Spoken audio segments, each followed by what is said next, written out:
This video guys, gagawa naman tayo ng video kung paano maglagay ng thumbnail sa ating video. Sundan nyo lang itong video na to guys. At kung nagustuhan itong video na to guys, paki-like and subscribe sa ating YouTube channel. Okay guys, tara!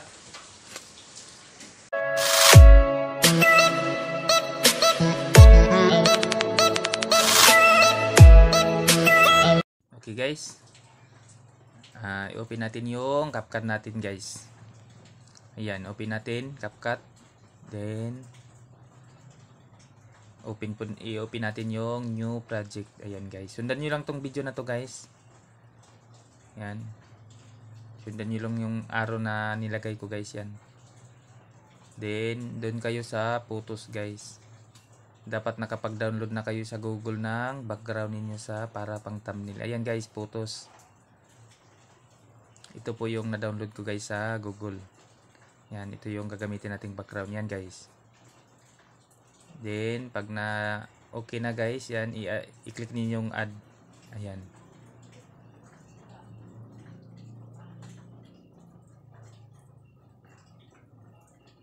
Okay na guys, yan. I-click natin tong ratio. Ayan, nasa baba guys. Ayan, ratio. Then i-click po natin yung 16:9 yung sa YouTube yan. Then para mawala yung sa gilid na itim guys, yan.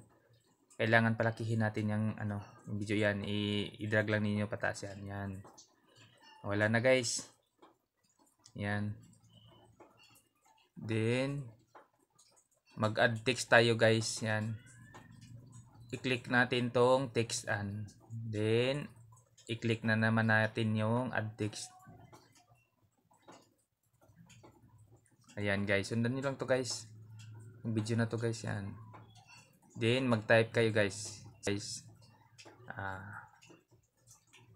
Paano magawa ng thumbnail. Yan. Kayo nang bahala guys kung anong video yung lagyan niyo ng thumbnail guys. Kayo nang bahala kung anong text yung ilagay niyo dyan guys. Yan. Sample lang to guys natin. Ito, paano maglagay ng thumbnail sa video. Ayan. Pag okay na guys, ayan.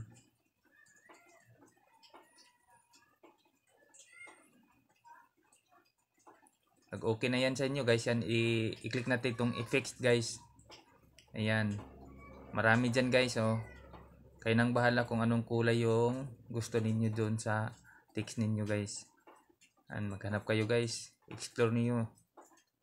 Maraming yan, oh. Kayo nang bahala kung anong color yung ilagay nyo guys.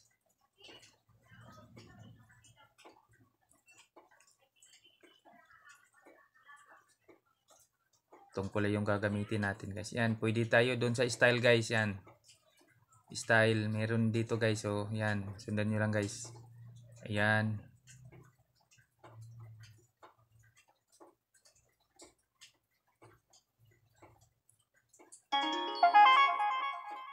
Yan guys, explore nyo lang guys dito guys. Kayo nang bahala may dito guys, may font, may style, may effects, may animation, may bubble. Yan guys, pwede. Ayan. Ayan, pwede dito ibahin natin yung text natin guys, i-font natin guys. Yan.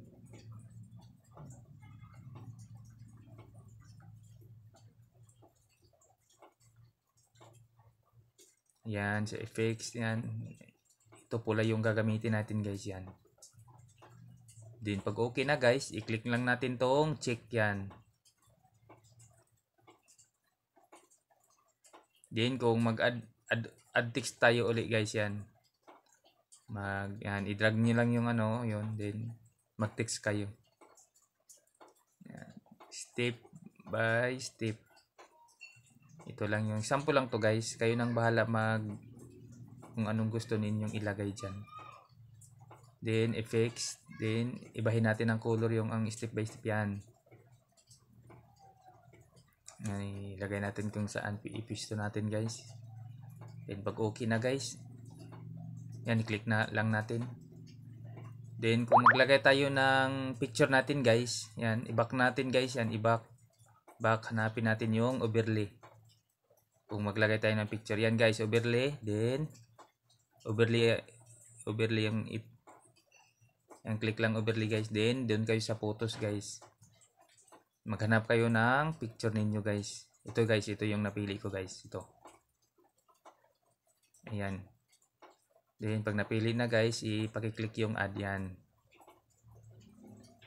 Pag andyan na guys, ayan, ipisto nyo lang guys, then hanapin natin yung cut out guys, yan, cut out. Sundan nyo lang guys, yan, cut out guys, then remove background guys, para mawala yung background sa ating picture. Yan, remove background, then i-click natin yung check.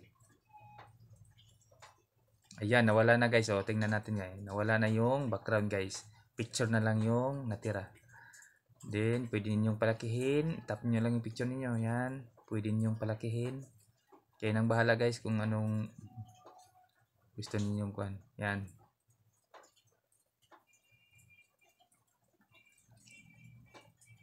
Okay na. Kung okay na yan guys. Ayan guys. Pag sa tingin yung okay na yan, then i-screenshot ninyo guys. I-screenshot ninyo guys yung video. Yan guys. Screenshot nyo yan. Nakapag-screenshot na guys. Then, pag na-screenshot na yan guys, then balik kayo doon sa yan. Mag-back lang kayo guys. Yun ang gagamitin natin yung screenshot natin yan. Mag-back lang kayo guys, back. Back din. Pag na-back na kayo guys, dito kayo sa new project guys yan.